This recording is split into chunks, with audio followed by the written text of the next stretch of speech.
A dusty road split the golden fields of late summer wheat.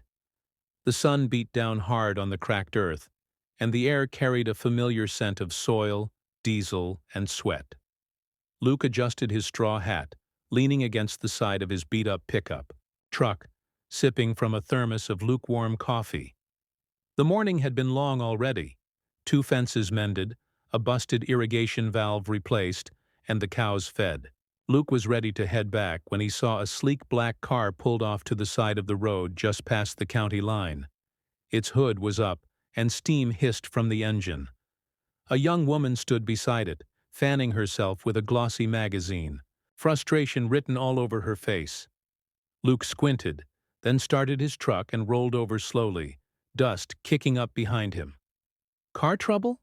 he asked as he stepped out, brushing off his jeans. The woman turned, startled at first, then relieved. "Yes, I think it overheated or something. I don't know.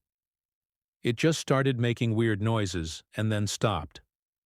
Luke peeked under the hood. His hands moved automatically, checking belts and fluids. He whistled low. "You're lucky it didn't catch fire. You ever check the coolant?" The woman blinked. "Is that the green stuff?" Luke gave her a half smile. "That's the one." She crossed her arms, shifting her weight. "I'm not exactly a car expert. I live in the city. This was supposed to be a quick trip." "Where you headed?" "Magnolia Springs. My mom has a place out here. I haven't been since I was a kid." Luke wiped his hands on a rag. "Well, you're gonna need a new hose and maybe a refill of coolant. I've got some tools and parts back at the barn. I could tow you in, fix it up. You're not some serial killer, are you? Only to weeds and rusted bolts." She laughed for the first time since her car broke down.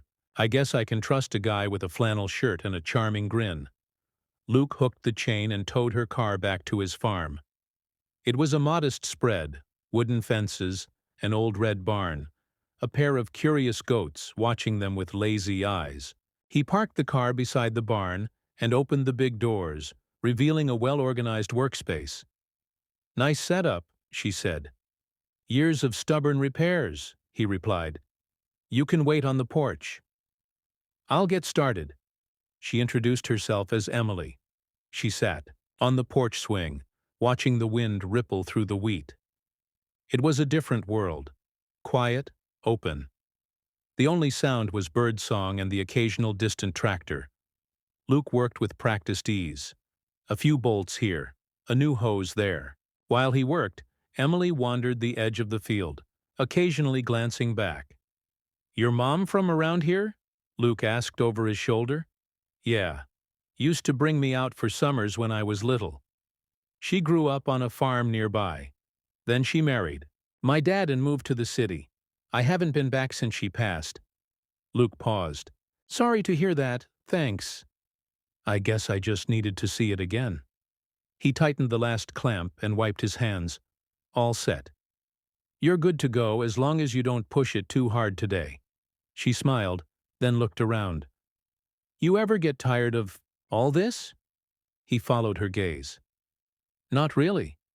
It's honest work. And peaceful, mostly." She leaned against the post. "I think I needed some of that peace."